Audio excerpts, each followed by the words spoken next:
Hello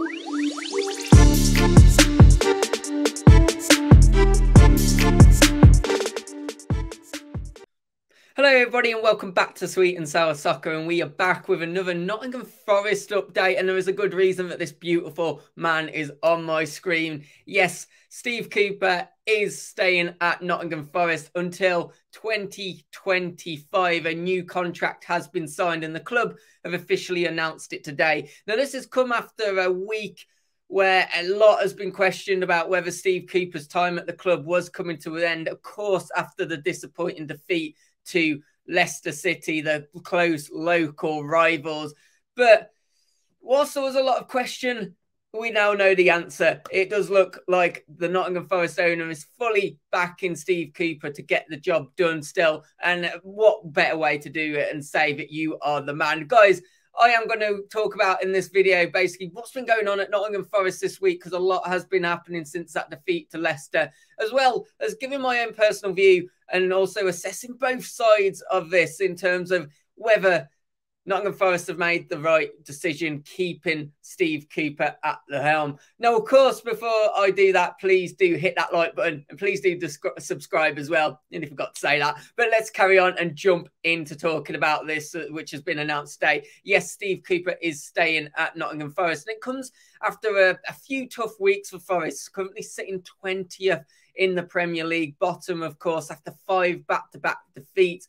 2 of those including losses to the 2 other teams that they came up with, of course, Bournemouth and Fulham, and including a very bad defeat to local rivals Leicester City. Now, of course, that did leave a lot of speculation around what that meant. And, of course, we've seen potential sackings going on and being rumoured all week. Not just Steve Cooper, but also the recruitment team too. Of course, they do have a lot to answer for, because Nottingham Forest, when they came up, of course, had to fully rebuild their team. A lot of loan signings and a lot of, obviously signings needed to be made to beef up that squad and get it to a Premier League standard.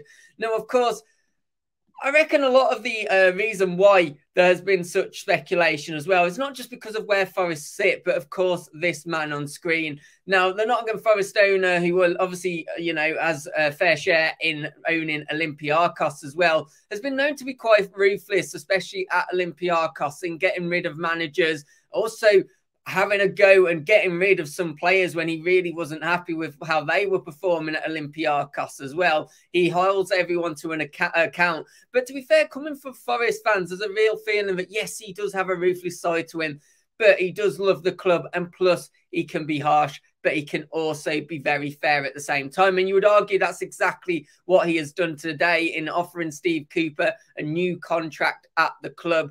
Now, this is obviously following a whole host of poor results for Forest, but there's a lot of things to take into consideration, and a lot of that has to do with the squad itself. Now, we know that Forest had to make a lot of new signings, but it's also about those profile of signings which were made. Of course, coming with a lot of talent, there was a lot of quality signings that were made. But one thing which makes me think why the recruitment team might be really under pressure is, yes, we know you can go and get more players and at a cheaper price if you go to other leagues, maybe, not in the English leagues, or as we know, they dropped down and secured the players such as Lewis O'Brien at cut price fees. But you do look at the squad and you do feel there isn't a whole lot of Premier League experience in there, especially when you look at the squad that played against Leicester City. In fact, you can only really pick out Cook. You'd probably pick out Henderson. We know that Kouyate's also played a host of Premier League football, and of course, Jesse Lingard. But we're just going through the squad itself. The only other names you can really throw in there are such names such as Wayne Hennessy. You've also got Aurier and, of course, Dennis as well. But some of those have only played 1 and 2 seasons in the Premier League. And, of course, Wayne Hennessy is the backup keeper for the club. It does mean that a lot of signings have been made from other leagues. They're going to take time to get used to the Premier League. And let's not forget as well, of course, there's a lot of young signings, especially in that starting team. Even looking at the squad that played against Leicester, the starting 11, you've, of course, got Nico Williams, a lot of potential, but, of course, a very young lad that hasn't actually played a lot of professional football because of being essentially behind Trent Alexander-Arnold at Liverpool. You've also got Morgan Gibbs-White, brilliant spells in the Championship, but yet to really kick on in the Premier League. And it was his first season of really proving himself in the Premier League at Nottingham Forest. You've, of course, also got Brennan Johnson, again, another fantastic player, but a young talent that's going to have to get used to the Premier League. So you can really see, from my point of view, why I've always said I don't think the fault remains with Steve Cooper. The problem that you always have, though, is you can't get rid of the whole squad, can you? As much as maybe, you know, the owner might want to at times, looking at the squad and how they've been performing. And you can't do that. You have to. The only reasonable thing you can do sometimes is to get rid of the manager. But me personally, I really didn't feel that this was the time to do it. Of course, it has been rumoured, but does that mean that he is worthy of a new contract offer?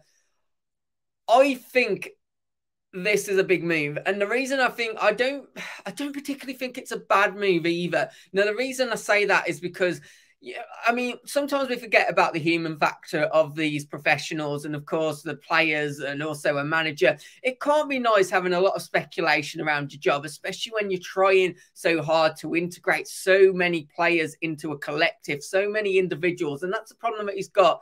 You know, the whole culture of the place has been essentially changed because everyone is pretty much a new face, aren't they? We're talking maybe 5, 6 players if you look at the squad from what last season was to where we are now that still remain.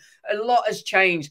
Everyone has got to get used to what Steve Cooper wants to do and how he wants to play. But at the same time, Cooper needs time to understand the profile of the players he's got and whether they're going to fully integrate into, one, the way that he played to get Nottingham Forest up, and 2, what adjustments he might need to make for this selection of players. Now, of course, you know, it's a hard one, isn't it? Because results can't keep going the way they can. But I've always said with Forest, I thought they would get off to a slow start. This start does not surprise me at all. And I know that the owners have ambition. The owner has ambition, of course, of going for trophies. I remember when Forest came up, the first thing the owner said was, okay, we've now done this. Now it's time to go after trophies. Now, of course, these ambitions are great, but I've always thought that this season it was more about just surviving, getting this squad playing together. And I think I really don't think you can judge what Forest are going to do after such a short period. Now, these guys, they need to come together as a team. They need to work with Steve Cooper. And I think offering Cooper a new contract is a sign to not just those on the outside, but also those on the inside as well, including the players and the fans, to say, look, me as an owner, I still back Steve Cooper. He is my man. He has delivered. He has given us Premier League. And now I'm going to do, you know, I'm going to back him. He's got us where we are today. I am going to back him. He turned things around. And when he's probably needed the most, just to not have this speculation around him and just have time to work with the squad. We are now seeing, of course, him being given that opportunity. Of course, if it doesn't work out in 5, 6 games, you know, it come under question. And then you're looking at the fact that if they do have to dismiss Cooper because things are just not changing, it's a big loss of money, isn't it? But you could argue he has deserved that opportunity and has deserved the new contract. Now, I think a lot of the talks about Cooper going were more from the outside rather than Nottingham Forest fans, in fact. And I think because of that, you know, I saw a few Forest fans, to be honest, saying maybe his time was up. But I think he's made the right decision here, the owner. I really do. I think it is the right decision. I think it's the right decision to stick with Steve Cooper, and I still back him to get things right. But guys, let me know your thoughts in the comments. Are you glad that Cooper's time has been extended at Nottingham Forest? Do you think it was right to offer him a new contract? Should they have just maybe waited a little bit to offer him a new contract, see that he could turn things around before doing so? Or should it have been the complete opposite? Should this been the time that they were looking to move Cooper on? And are you still hopeful that Nottingham Forest will stay up this season? Let me know all of that in the comments. And as I said at the start of the video, do me a favour, hit that like button and please do subscribe to the channel as well. And hopefully I'll catch you on another video. Take care. Have a great weekend. Goodbye.